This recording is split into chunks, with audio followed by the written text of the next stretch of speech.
all of these data centers that you spoke about, yeah, they're okay, but you can still get in. All of those systems that you mentioned, they have bypasses, and we can get through them. I've been doing this for many, many, many years.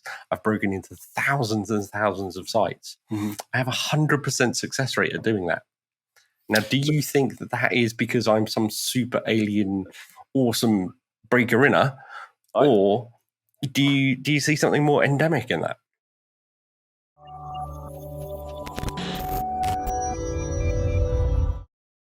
Hello, everyone. Welcome back to another episode of 401 Access Denied. I'm your host of the episode, Joseph Carson, and it's a pleasure to be here today with you. I've got another awesome guest for today's show. So I'm actually joined by the awesome, well-known ethical hacker, FC. So FC, welcome to today's episode. Tell us a little bit about yourself and what you do. Thank you very much. It's a pleasure to be here. So my name is FC. I'm a ethical hacker, but I'm the co-founder and co-CEO of a cybersecurity company called Cygenta. Awesome. So tell me, we've met many times over the past, and I've listened to a lot of your talks. How did you get into hacking in the first place? What was your journey into getting into this industry? Oh man, it's a very different journey to what most people would probably think of nowadays. There was no classes on this. There wasn't really very much around when I was getting into this. So, I'm a lot older than I seem. I've been doing this for a long time. When I got into it, the World Wide Web didn't exist, right? There were no such things as hyperlinks. You couldn't click anything. It's all billboard systems and dial-up modems. Dial-up modems. Exactly. So I got into computers really as an escape from a very terrible childhood. They were not an industry. They were just a plaything, really. And I got into hacking by being a sysadmin. So I got a role as a sysadmin for a while, and it was very clear that no one was doing security, so I had to do that security for that company. That meant I had to learn all the techniques, which was fine because I was doing that anyway. And then actually that just became more fun to do. And so I'm really lucky in the fact that the industry that we're in grew up around what essentially was my hobby. I don't know what I could have done if, I trained to be a scientist originally. I wasn't going to go into computers because there was nothing in it. But it became very clear to me very quickly that I didn't want to be stuck in a lab. I wanted to be doing stuff. So I'm stuck at a desk with computers instead. No, absolutely. So my path was like literally two choices. I was like, after leaving school, from my path was either I could choose to go down the path of art. It was like, I used to do a lot of art and artists. So a lot of people don't know that portion of my life. But the other side of kind of was the same, was going down computer science, because very early I was into, gaming. My kind of was it most of my social life was basically playing games and computer games. Oh, wow. And actually, one of the things I always remember was I made a pretty good earning at school, because one thing that I loved doing, the system administrator there, I would go into school and we had these old, Apple classics. And literally what I would do is I knew where the system administrator kept the password. I would go and basically, get into the administrator, install games, charge my classmates to also install the games in their computers. We'd play games all day long. And then the system administrator would come that evening and go, who the hell put all these games in these computers? And then start uninstalling them. So the next day you come back in again and we make the money. So for me, my childhood was very, it was very curiosity. There was a lot of curiosity, and I made a pretty decent financial living at school from doing that. Nice. But the same thing as well is that there was no dedicated course for security. There was nothing. Security was something you did in addition to your job. And I was a help desk worker and did system administrator, and it was always something you did in addition to your job. It was a task. It was something you did in addition. So I think the great thing though is that the opportunity we had was we learned a broader skill set. We learned a lot about hardware. We learned a lot about the software and how to build things, which I think sometimes it's a good thing because we learn how everything gets connected. I think one of the things I see today is that a lot of people go very narrow focused into specific fields and really don't get that intersection side of things. So Yeah, I mean, when we grew up, like, the computers I had back then were ridiculous. Like, I had the Acorn Electron, I had an Amstrad CPC. awesome computer. I upgraded to a Commodore 64. The BBC Micro. When you get a computer like that, and they don't come with like an operating system installed, etc., you get a massive book, a thick book of how everything works, and you had to tell it everything that it was to do, right? Other than the actual basic compilation part. If you wanted it to do something, even load a game, you had to basically write it. I remember sitting there, reading through magazines and typing out all of the programs and basic by hand, and basic, and to find out hundreds and hundreds of rows of code. It's ridiculous. I mean, imagine our childhoods. We were sitting late evenings after school, typing in basic code into a computer. Yeah, and then you go to compile to use it, once, and it will compile it, and all of a sudden you'd be like, error at line 100 and something, and you'd be like, huh? Yeah. And then it wouldn't. That's where I really get into my fixing skills. Because then you would read in the magazine the next month, they would do a reprint and they say, oh, we made a mistake in last month's code. And here's the corrected code. And you was like, oh, no. But it was great because it really meant that you forced to troubleshoot things. You were forced to learn how things were built. Exactly. And really got into that curiosity, troubleshooting mindset. And I think a lot of the industry came from that background. And I think a lot of people I follow we all came from similar backgrounds, but I do think that it's great that there's that background of skill set knowledge.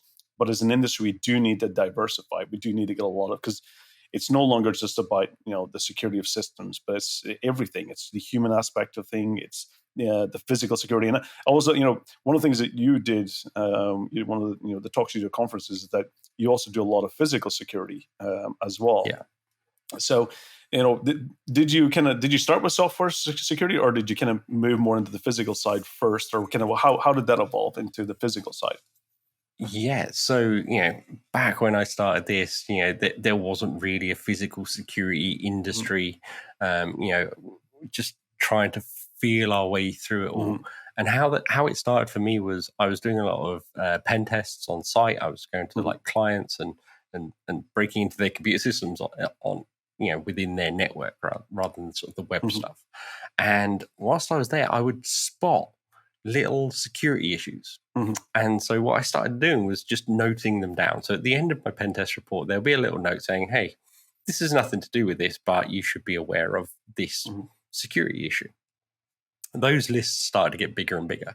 And eventually some of our clients were like, hang on, that's actually quite useful. Can you do more of that? And I was like, yeah, okay, we can. And so it slowly moved into or evolved into creating a separate report on that side. And then it became an entirely separate service. And it was like, okay, look, you have to pay for this particular thing because I'm not now doing it for free whilst we're doing pen tests as well. So that's really how it sort of just eased into that for me. Okay. Yeah, for me, when I was surprised when a lot of the data centers I was going into, it was the physical security was always the impressive side. You had, security guards with machine guns at the front entrance, and you would have, there was moats around some of the data centers that I went to, and you had the, when you're going in, you had to go through this vigorous, check-in verification process with your identity, and you had to be on the list and register to be allowed in. And then you get inside the data center, and all of a sudden, that you're only allowed in specific cages that was basically specific for companies. So I always remember from going through the physical side.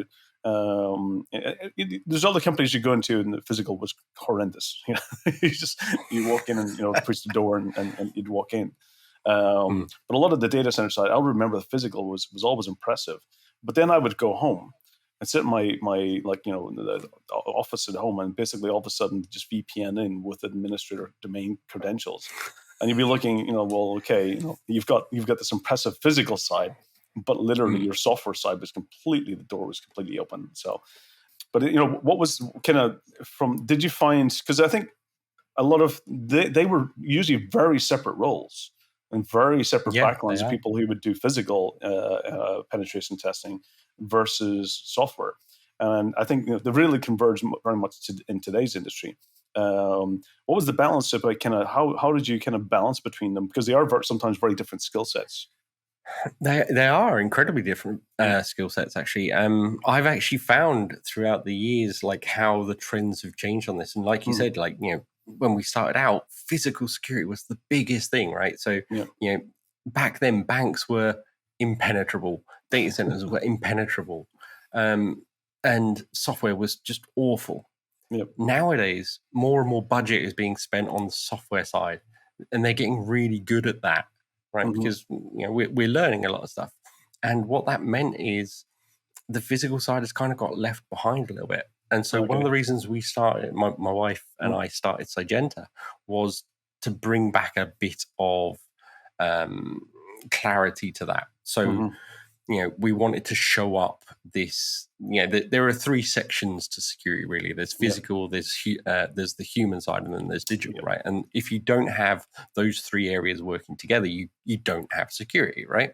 And you've just shown that with that story. It's like physical's great, but software is terrible, right? So you can get in. Or physical and software are great, but people are not trained well, so it's lacking. You get in. And I've actually spotted a shift in that physical is now really, really weak, right? So all of these data centers that you spoke about, they're okay, but you can still get in. All of those systems that you mentioned, they have bypasses, and we can get through them. I've been doing this for many, many, many years. I've broken into thousands and thousands of sites. I have 100% success rate at doing that. Now, do you think that is because I'm some super alien, awesome breaker-inner, or do you see something more endemic in that?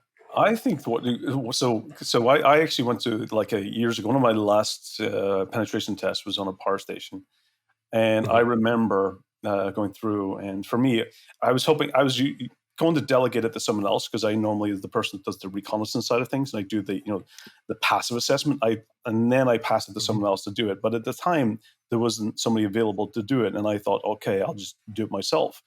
And it was really interesting, because it's all about, I think, when you look at it, if you actually do enough understanding, enough reconnaissance, enough observations, eventually you'll find a way in. Yeah, and always, 100%. What I found was that when I did the attack path, I was looking at the physical. I was looking at this power station, and you think about a power station, you're thinking about same scenario. You've got even sand around, so they can actually see if there's been footprints going up to the gates. They've got cameras everywhere. And when I went through the whole process, my path was going through the supply chain, was finding a company that either was delivering food or actually was doing maintenance or services or even cleaning, and looking for ways in order to go through the human side of things that would give me authorization to walk in there. Because basically, I had the badge, I had the jacket, I had the clothes, and you look like you should be there. Is that something that you find? What's your method that you tend to find the most successful? So that's really interesting. It really depends on your target and how you adapt to that target. Because what will work really, really well for, say, a power station will not work for a trading bank. Right? So you have to pick and choose what. I would have preferred the trading bank, to be honest. It was a lot simpler. So what works for me is really just really trying it, right? So not being afraid of what might happen, because you're there to help the client, and so there's no real way of failing a social engineering test. And that's why in the last few years, I've really moved away from doing social engineering tests, because I don't really think they give much value to the client, right? So like you said, you will always find a way in, right? And there's always going to be a way in, because, well, people have to get in and out, right? And there's always going to be flaws in those security systems. You're always going to find some method of getting into whatever organization. And like I say, I've done this for many years, 100% success rate, because of that recon stage highlights some issues. So I don't really think that social engineering really has too much of a place now, or maybe it's put on too much of a pedestal now. It's about giving the client the best value for money. And so we do security assessments, physical assessments now, where we walk around with our client and we assess all of their security and be like, okay, is this actually worthwhile doing? We've spent many times going into banks or whoever and being like, why have you spent £60,000 on a door that you can circumvent another way? Yeah, it's not working, right? And the reason they've done that is because they've had a social engineering test and they've got through that door. So they upgrade that piece of security and don't worry about the rest of it. So yeah, I've moved away from that more into the assessment side, and that's what Cygenta do more now. More kind of walking the observation side and then highlighting it. Well, Exactly. I think that's a more effective way. It's much more, because what you're doing, you're able to highlight multiple things together rather than just highlighting one specific thing. Because I think exactly. I always remember the mistake that I made when I was doing that particular penetration test was that when I eventually, in the end, I ended up finding a piece of paper with credentials and sitting on a desk. And for me, I thought that was the keys of the kingdom, and that. And I think my mistake that I always remember was I stopped the pen test at that point because I thought I succeeded. Yeah. And I always regret not continuing and looking for more things. And I think that method you're doing, that you're proposing and suggesting is definitely, a way to keep progressing and going through and checking. Because when you get into a lot of physical side, it's a lot of things are kind of feel open because health and safety is the priority. And then a lot of times you're looking for health and safety is that weakness sometimes because it's the way in order to kind of force things to work in your favor.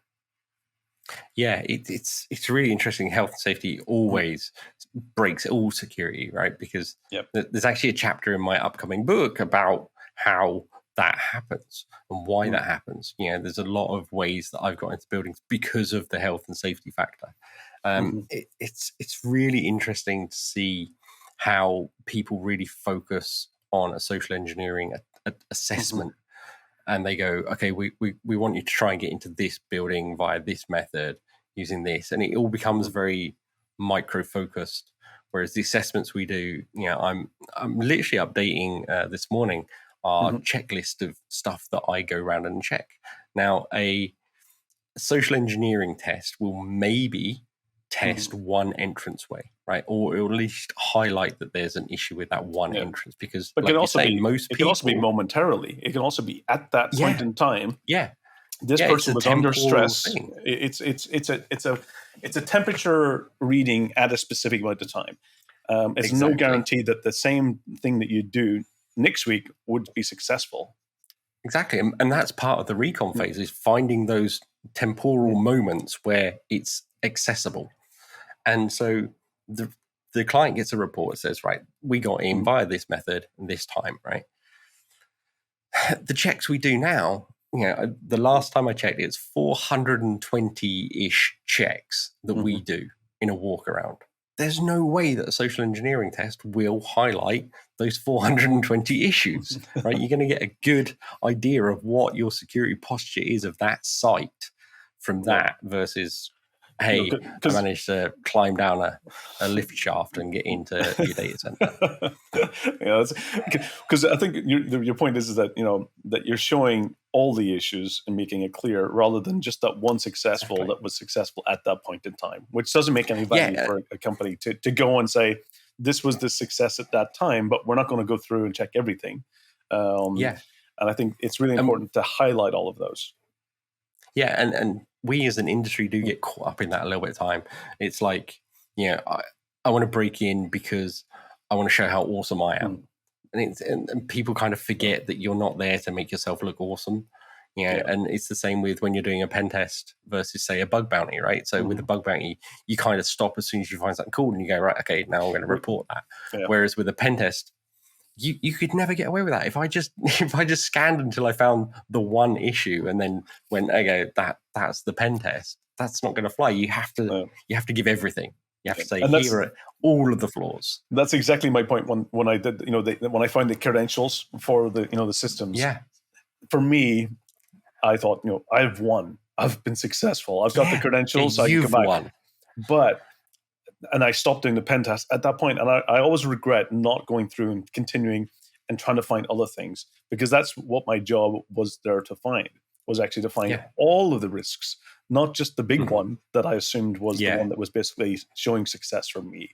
And I think, I always remember that's the point when I think about, past things, and I think of, what's educational is that never, always complete what you're there to do. Never just assume that when you get this one big thing that it's finished. You want to look for all of the risks. Yeah. There's so many times when I've seen people on Twitter or something. It's like, I got domain admin in like the first hour. It's like, great, but what are all the other issues that you found? Yeah, what's the ones that's going to be the impact? What's the ones that's going to bring the business down?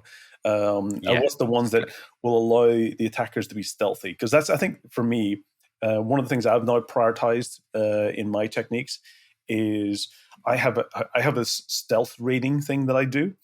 So I'll go through and I'll plan all the different attack paths, and my stealth rating will determine each of those different paths. What's the noise that I will create? So it's almost like, it's like that Geico counter type of thing where, or it's looking for basically which one will be that, it might be not the most successful path, but it's the one that creates the least amount of noise and will go undetected. Because one of the things I always find is when you're doing a pen test as well, is that you'll find is that once you make too much noise at the beginning too early, it can be almost game over, because all of a sudden the defenders know you're coming, and they'll basically, they'll be more cautious, they'll be more vigilant, they'll be increasing their sensors, they'll be looking for you.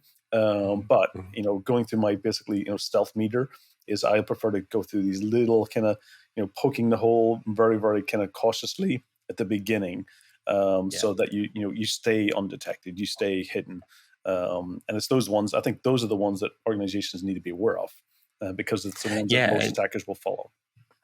Yeah, and that harks back to what we were saying earlier about how you have to change per client and per target, because you can do all the really stealthy stuff and takes 3 weeks to get in and never be detected by the sort of the network team. But maybe your client doesn't have that budget.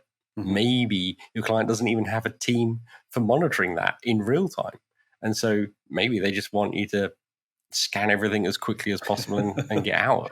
Just give the report at the end. Yeah, exactly. We try and avoid those sorts of clients that just want a tick box exercise. So question, because for me, absolutely, I completely agree that from the human aspects, the technology and the physical side of getting it all working together, because it only takes one of those to fail for the entire thing to fail. So what are you finding? Are you finding that more people are starting to become more hygiene aware? Are you seeing that your clients are getting more support from the executive boards into investing in these? What's your observations that you're saying, in these areas from the human side and the executive support side? So that really changes from client to client, right? So our new clients, they're always not great, right? That's why they're coming to us. They've maybe gone to other companies and they've had these tick box exercises and a bit of video awareness or whatever, right? And they've not really improved, and they're kind of like, okay, maybe we should go with someone that is slightly more expensive, but they clearly know what they're doing. Then you've got the clients that we've worked with for years and years, and we've seen marked increase in buy-in from the board, etc., because we do things for the board. Right, we show them what we're doing. We show them why it's important. We get them to have that buy-in, and we've taken several clients from that stage where the board just will not accept that they need to do anything, through to them championing like some of the education that we're trying to push in. So it's really great to see that sort of growth, especially over like sort of 3-5 years. We see that sort of growth in companies. It's really nice. Yeah, I think one of we've kind of had probably similar length in our careers in this industry, and I think when I remember it in the early days, if a system or application or something was down, didn't have a big impact. The business can continue. You would find, if email wasn't working, what would you do? You get the telephone and you call up the person. You speak to them directly. So certain things, back then, if systems failed, it was an IT problem, and IT could fix it. But it didn't mean that the business was stopped. It didn't mean that the business was impacted. So it was still an IT issue. And then later, probably in the 2000s side of things, where systems became a bit more, let's say critical to the business. But still, they were segmented. They didn't have this cascading effect. So you might have one application down, which might limit the business service, but the business would still function, maybe at a degraded capability. So it became, still an IT problem, maybe isolated business problem, but the business could continue. But you fast forward to today, and it's if systems go down, the business stops. And I think this is where we start seeing is that I always say that we've moved where it's no longer IT, it's no longer security. When we had to get to the point where we had to realize that this becomes a business impact and it's a business response, and we always have to move beyond that. We can't just kick it over to IT and say, here's an incident, you go fix the issue, because the business actually, because all these systems are integrated, dependent on each other. Are you seeing that type of impact where the criticality of, and that's why the clients are, really prioritizing this as something to really focus on? Yeah, I mean, we've seen massive changes over the industry over the years. I remember back in many years ago, like you say, a small company running a Microsoft SBS, that everything's in that one server, and if that one server goes down, then they don't get like the emails coming through. They don't get. Maybe they've got a website but they remember with an e-commerce page. They remember the telephone, but they remember the telephone. Now I can't remember anyone's number. Yeah, and it's like nowadays everything is computerized, even like the telephone system. If the power goes down, everything stops. It's very bizarre to have seen that change of where everything is now so interdependent. And especially when a lot of stuff is moving to cloud, we saw a lot of resistance from clients pre-COVID to move to the cloud. And we're like, no, it's a really good thing. You should be embracing that. Then COVID happens, and then they're like, oh my God, maybe we should move to the cloud. We should, Well, maybe you should have done that 5 years ago when we told you, just thinking outside the box here. It's fascinating to see all the changes that have happened in the years. So what's the question as well? Are you seeing, is it one-time engagements that companies are coming to you for, or are they looking for more long-term service? Because I think this is one of the biggest differences. And for me, I think most organizations should really go to like a retainership with expertise and have them always in hand, rather than just these one-time checkbox. As going back to those temperature moments, you're reading the temperature, rather than getting understanding about how your posture is continuously. So what type of organizations are you seing from that perspective? So we have a lot of companies that come to us via recommendations. We don't really do much selling. We do basically no marketing, the odd podcast like this, but this isn't really selling either. So a lot of our work comes through word of mouth, right? Recommendations. We had one this morning, 30,000 employee company came to us through a recommendation of another massive company. So that's how most of our business comes in, and they generally come in, they want loads of stuff, but they test us with a few little things first to see how we sort of get on. And we have had some clients where we haven't felt we're a good fit for them, so we say, okay, look, that was nice, but see you later. We fire our clients if we don't work well with them, which is it's a good thing to do, right? It's good for your mental well-being as well as it keeps you focused on the things that you want to be doing as well. Yeah, exactly. And so a lot of companies come to us for just a few things, and then they stay with us because they love the way that we work and we sort of communicate with them. Some of the services that we offer are because we worked with clients before and they said, do you know what, this would be really cool if we have this. So now we have like, vulnerability analysis that has sort of, pretty much continuous updates, and it goes into their own little portal where they can go in and they can see all the vulnerabilities that are there and manage it all themselves rather than using like a crappy Excel document. So that was brought about because a client really wanted that, and we were like, okay, we don't have that, we'll build it. So we work really closely with our clients to make sure we are giving them everything that they need. Okay. And so it becomes a long-term engagement. You almost become extension to their business. And I think it's really important because you get to know the business more, because I think knowing the business is also an important aspect of this. Yeah. And we also get to know the people. We're really great friends with a lot of our clients, right? Because on that personal level, we understand what they're going through. They understand what we're going through. We all sit down, we can, pre-COVID, we would go out to dinner, etc., and we'd have a good chat. And there would never be any sort of real hard sale on that. It would be like, okay, what are your pain points this week and how can we help? Or they would come to us and be like, look, do you know anyone that could do this? And if we don't do it, then either is it something we want to be doing, or maybe we know someone that will do it, and we sort of refer out a lot of clients to other people that we know they're really good at this, and we trust them with that. Absolutely, it definitely is a community approach to this. It's always important to make sure you get the right people to help organizations be able to become more resilient. One of the things I've always been fascinated with both yourself and Jessica too is definitely from the kids side of things and schools and knowledge sharing. Can you tell a little bit about some of the things you've done with the Cheltenham days and what because I think for me, we need to get the next generation prepared for this. So and what you've been doing in this, I think is amazing. Yeah, so we've done a lot of outreach. It's really massively tailed off because of COVID. Couldn't go into any places.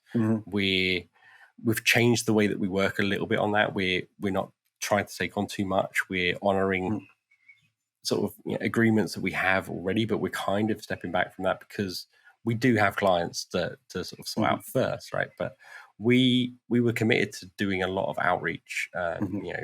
Especially with Cheltenham Science Festival was a big thing for us, where we saw like 10,000 kids in a week, and trying to encourage them into cybersecurity. It's a big thing for us because I had a really terrible childhood. I didn't have anyone around. And so offering all of that advice for free was something that we felt really passionate about. It is something, unfortunately, we have had to step away from a little bit, but we try and do blog posts, we try and do YouTube channels, so that people can see some of this stuff and maybe get the bug for doing what we do. Yeah. And did you learn a lot from the kids when you were doing this? Because one thing I remember when I was doing, in Estonia, I did a project that was called Back to School. It was basically people in the industry just going to school and teaching a lesson. And I originally thought that I was going to teach the kids. I thought, I'm going to go in and go and teach all these kids about cybersecurity. And all of a sudden, I think it was the first time I came out and I was like, I learned more from the kids than I probably even give knowledge back to them. What was your kind of, did you learn a lot about their type of social interaction, what types of credentials they were using and devices and apps? I think the biggest thing that I have learned from from kids all the way through to young adults at university, that sort of level, is they're way smarter than you think they are. Way smarter. The biggest turning point for me on that was when we were doing a talk about social media, right, and being careful sharing those credentials, etc. And one kid was like, hang on, what do you mean, like, for which account? I'm like, what do you mean which account? And so these kids, these are like 7, 8, 10-year-olds that shouldn't really be on social media, but they do. They keep different groups separate. So they have one account for their friends, they have one account for their family, they have one account for like something else. And it's just like, what? I didn't even realize you were that knowledgeable about that sort of stuff. But it's absolutely fascinating. Yeah, you're right. I find when I started getting into going and doing the types of going back to school, I started with the older kids. I thought that's where I can make a difference. And it was around 12 to maybe 15-year-olds. I find that it was already way too late because I thought the same. I thought that's when kids will be getting their social media accounts. That's when a lot of the law says that you're meant to be 13 or above to get these accounts. But all the kids find ways around it. And I actually find that, yes, the younger I had to get to was about 7 years old in order to actually be making a difference and stopping some of the bad habits and getting an understanding about some of the things that we're doing. You're absolutely right. I think, you sometimes assume just because the laws and just some of the apps says that it's this age and above, but when you get into reality, it's a whole different story. It's like anything with security. Like once you see what there should be and you see what there is, and that dissonance is just kind of like, oh my God. But it's really important for us to educate our clients and adults as well. And we do a lot of help for universities as well. Because the universities are really struggling because that's there's still a distance between university courses and the industry. Yes. So yeah. We're trying to help all over the shop, and now we're sort of really we focused on the clients, then we went to kids, now we're back to clients again, so we sort of keep jumping between them, but our focus nowadays is really very much with adults and trying to make sure that they're safe, because whilst it's nice doing that, there are people that are way better at doing that than we are. And we can concentrate on what we're being paid for, really. Yeah, no, I completely agree. I always, you were reminded as well, is I think when I realized that I was going into teaching the kids, then I realized actually I need to teach the parents and I need to teach the teachers, and and it became a kind of realization that the kids are learning from them and their habits, and hygiene was not where it should be. So it was always a thing about as an industry, I think that's going to be the big challenge going forward, is how do we make sure that one is we get the right, because I always say security is not something that I can make myself as secure as I possibly can, but I realize that my boundaries is always my social sphere. It's the social network around me where security starts. So the more that I can, spread that around, the more I can get the people that I network with to be a bit more secure, has a big impact to me as well. And I think, businesses as well should probably take that approach too, realizing it's not just with employees, it's this entire social sphere that those businesses have. Suppliers, when we do any sort of work with a client where it focuses on like executive assurance, rather, not insurance, assurance, and we do all the OSINT reports on the high net worth individuals, we're always looking at that sort of sphere around them, their their kids, their parents, their siblings, their cousins, nephews, all sorts of stuff, because that really does feed into it. I think the best story that I know of that shows that is I did a panel last year, I think it was, with Sir John Sawyer, who was the ex-head of MI5. So the guy who is represented by M in Bond, for those that don't know. He, when he took over the role at the MI5, up until that point, his role was very much secret, right? No one knew who that person was. That was kept under wraps.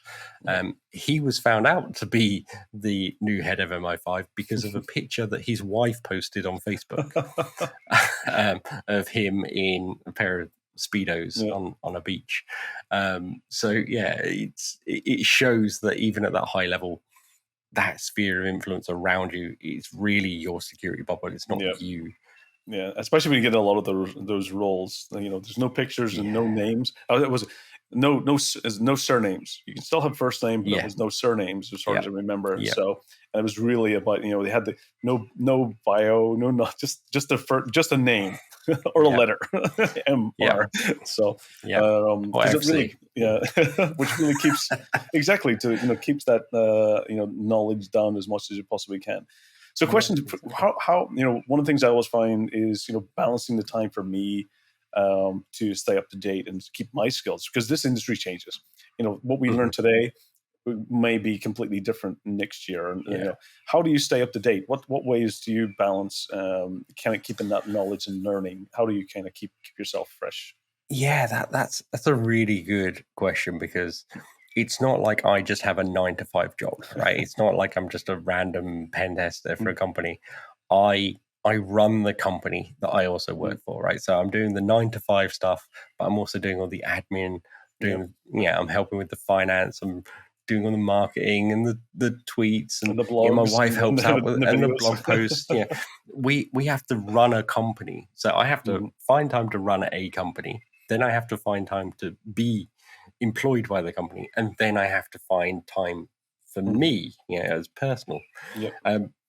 So I have to carve out moments where I can improve my skills. So I do a lot of CTFs. I don't really do bug bounties. What I tend to do is I use bug bounties as ways to testing our tools. It's rather than using our clients for testing stuff, you go to a bug bounty, you sign up to it, you get a list of valid targets that you can scan or whatever, as long as you keep within like their rules of engagement and their scope, then it's great because you've got free targets on the internet that you can try out new tools on. You can try out new, sort of tool chains on, and then you can test that way. So that's always a nice way. But I do a lot of, I watch a lot of YouTube videos and try and keep up to date with stuff. And it's hard when you have a holiday for like a week, or even a weekend, or even an hour off. The world can change massively, so you have to just constantly keep up with it. I think it's important to really enjoy it, right? I've been doing this my whole life. I'll never do anything else. I'm never going to quit the job and become a baker or whatever. This is our hobby. This is we're doing our hobby for a job, which is always great. So exactly that throwback to what I was saying right at the beginning was like, this was a hobby before it became a job, and now I'm really, really stupendously lucky that I get paid very well to do my hobby. And so what do I do outside of work? Well, I kind of do more of the stuff, more of the same. I try and do a little bit of gaming. I've just got into sim racing now. That's my new thing. My bad habit, you can probably see it in the back of the camera for those who's looking at the video, is I've got my retro Pies, and I've got my 8-bit do arcade sticks, which I'll nice. So it's so I don't get the time to do it properly. Maybe I get to turn it on. I just saw even Monkey Island is bringing up a new version, so I was excited about that. Very excited about that. So very, very excited. So, but that's gaming is a great way to escape, but it's always a challenge. So do you dedicate time to your kind of blocks of things? Because even myself, I've got my 1 day administrative, which is like Mondays where I block a bit of time. This is my admin tasks. Nothing disturbs me at that point. I then have allocated time to doing some capture the flag or some online, even watching some videos and stuff. Do you allocate the time, or do you just kind of go how you feel at the time? No, I would love to be able to do that, but my personality doesn't allow me to do that. I can't compartmentalize things like that. It's I'm very much reactive when it comes to stuff. It's like, okay, this is a problem, I need to deal with this now, and then I'll get really into that, and then I'll go up and do something else. The only time I really compartmentalize like that is if I'm on a client job. It's like a project things. Between these hours, that is all I am doing, because obviously they're paying us for that time, and they deserve to have that time. I'm not going to sit there watching YouTube videos and scrolling through blog posts when I should be doing that. So that's the only time I ever really get like really hyper focused on something.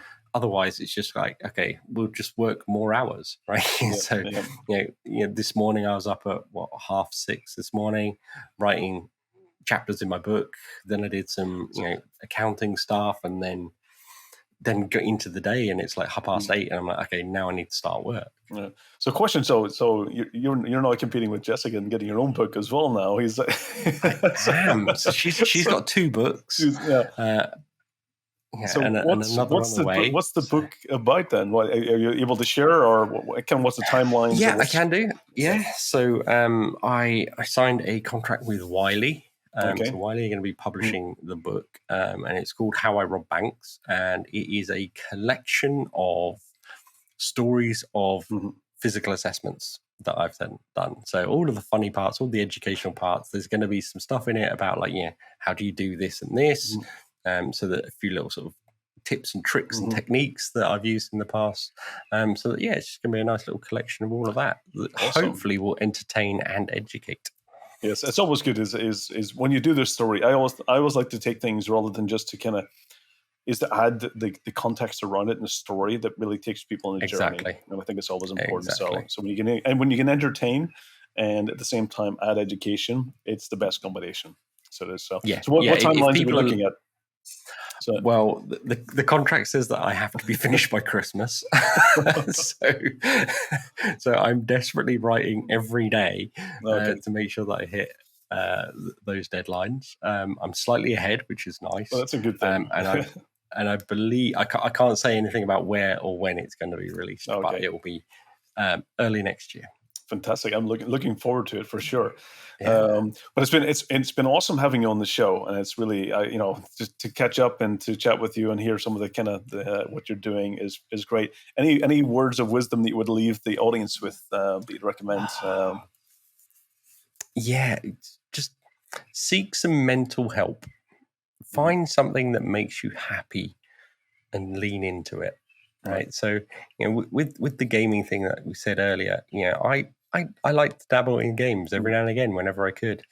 And my wife and my therapist have both said, lean into it, because you need something to release yourself. So find the thing that makes you happy, find something that you enjoy, and really lean into it.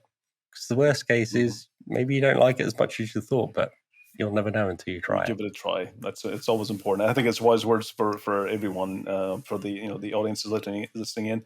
It's always important to do the things you enjoy doing, and you can't take care of anyone else until you take care of yourself first. And that's always important thing is that you always make sure that you do the things, take care of yourself first, and then that gives you the ability to then help others. So very wise words. I was going to say, just remember, like, at best, you get 99 summers. Yep. Enjoy the summers that you have. Hopefully we'll get a lot more. We can find some science. If you can get the science that makes us live for a lot longer, I'd be looking forward to it. But you're absolutely right. Nice. At best, 99 summers. Many of us won't make those, but I'm hoping I will. Yeah. But FC, it's been awesome having you on the show. Many thanks. Look forward to hopefully we get to catch up at some point soon. Because the pandemic it's kept a lot of us in a bit of isolation, especially those it's a bit further away from others. So, but next time, let's make sure we find time. So for the audience, I'll definitely be at InfoSec. I think this year. So I'll be there. Be nice. Yes. There we go. Then we'll meet up and we'll catch up. Absolutely. Looking forward to it. So again, many thanks, audience. Again, another episode of 4 on Access Denied with FC. It's been amazing and really great and lots of knowledge. Make sure you subscribe every 2 weeks. Get the latest episodes. Go and look at the previous ones. And again, look forward to the next one and stay safe. Thank you.